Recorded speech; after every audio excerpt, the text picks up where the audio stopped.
Jadi di sini kita akan membahas hal seputar hukum. Kita di sini kedatangan dua narasumber ya. Yang pertama ada Kak Maya. Saya lihat dulu dong Kak ke kamera. Halo. Dan Kak Wafi. Jadi beliau ini, Kak Maya ini adalah salah satu petugas PTSP ya Kak, benar ya? Iya. Terus kalau Mas Wafi mahasiswa dari UIN Gusdur. Betul sekali. Ya, terima kasih kepada Mas Fateh. Sebelumnya mohon izin menjelaskan kepada petugas PTSP atau Mbak Maya terkait peran dari PTSP itu. Singkatan dari pelayanan terpadu satu pintu adalah sebuah pelayanan publik yang pertama kali diakses oleh orang yang mau mendaftarkan perkara, yang dimana itu PTSP itu tempat di mana layanan administratif itu satu pintu. Jadi apakah semua pengadilan agama itu ada PTSP-nya? Iya, tentunya dari semua peradilan dari negeri ataupun agama itu pastinya ada PTSP. Pasukan tersebut ketika contoh saja dari Mas Fateh mau mengajukan permohonan ataupun gugatan, itu ketika jenengan itu tidak menggunakan advokat, itu pendaftaran pertama itu ke PTSP dulu, begitu. Kalau untuk tugasnya apa aja nih kira-kira? Untuk masalah tugas dan fungsi dari PTSP itu ada antara lain itu ada menerima dan memeriksa kelengkapan persyaratan administrasi, kemudian ada mencatat dan memberikan tanda bukti pembayaran dari perkara permohonan maupun gugatan yang nantinya diserahkan oleh pengadilan atau diserahkan atau diajukan ke pengadilan. Begitu Mas Fateh sedikit menjelaskan. Jadi adanya PTSP di pengadilan agama itu sangat penting ya Kak ya? Iya. Kira-kira dalam PTSP di pengadilan agama itu diawasi oleh siapa sih Kak? Kalau boleh tahu? Oke. Tentunya dari seluruh sektor untuk pengadilan pasti ada pengawasnya, terutama dari PTSP.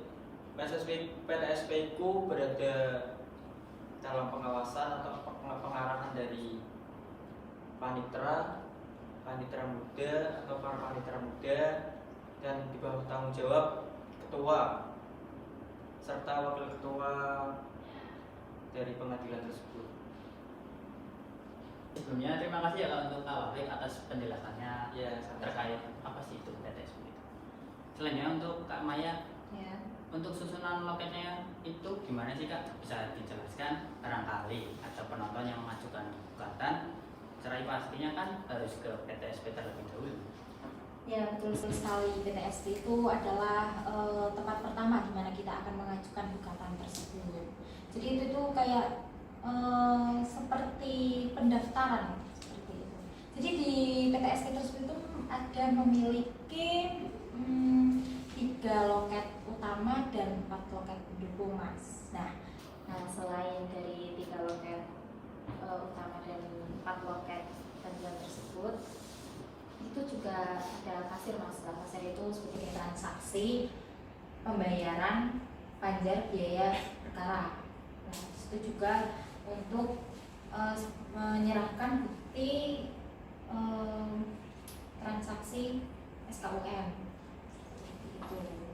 Jadi transaksi berarti kasir itu tempat untuk transaksi dari yang tadi saya sebutkan, terus juga ketika ada pengembalian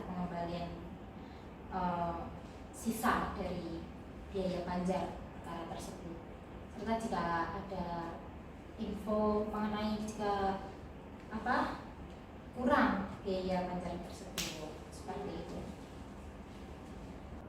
Terus mengenai loket ya, loket 3 loket utama tersebut ya. 3 loket itu kita dari loket 1. Loket 1 itu di loket pertama ini kita menerima pendaftaran perkara serta memeriksa perkara tersebut seperti permohonan dan atau gugatan, terus banding, kasasi, verset dan lain-lain. Terus juga di loket pertama ini kita menaksir biaya berdasarkan radius dari alamat klien tersebut. Nah, selanjutnya di loket 3 ini itu tempat pengambilan produk. Nah, jadi setelah selesai sidang, hasil sidang sudah diputuskan dan itu sekitar kurang lebih 14 harian lah, 2 minggu itu hasil dari sidang tersebut itu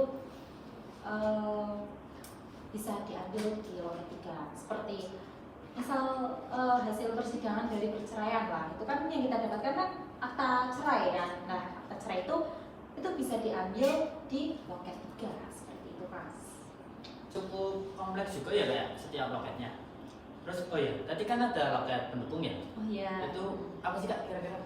Oh, loket pendukung itu biasanya itu pos atau bank, terus juga lain informasi serta pengaduan. Terus juga ada loket gugatan mandiri misalnya.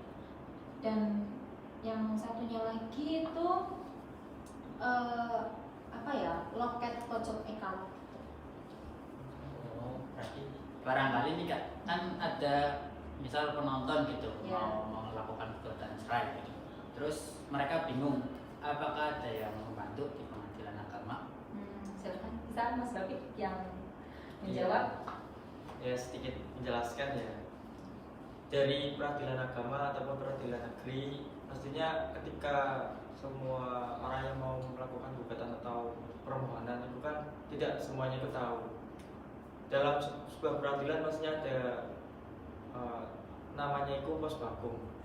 Pos bakum itulah singkatannya itu pos bantuan hukum, yang dimana membantu dari orang-orang yang mau melakukan gugatan atau permohonan terkait dengan administratif, pembuatan gugatan, pembuatan permohonan, itu bisa dibantu dari pos bakum sendiri.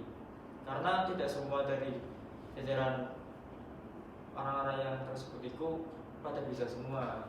Pastinya dari loket 1, loket 2, loket 3 itu belum paham semua. Begitu Mas Pate. Berarti misal ketika kita bingung, berarti ada pos bakum yang membantu kita. Ya. Ya, nanti kalau tidak ada yang bingung, tanya aja.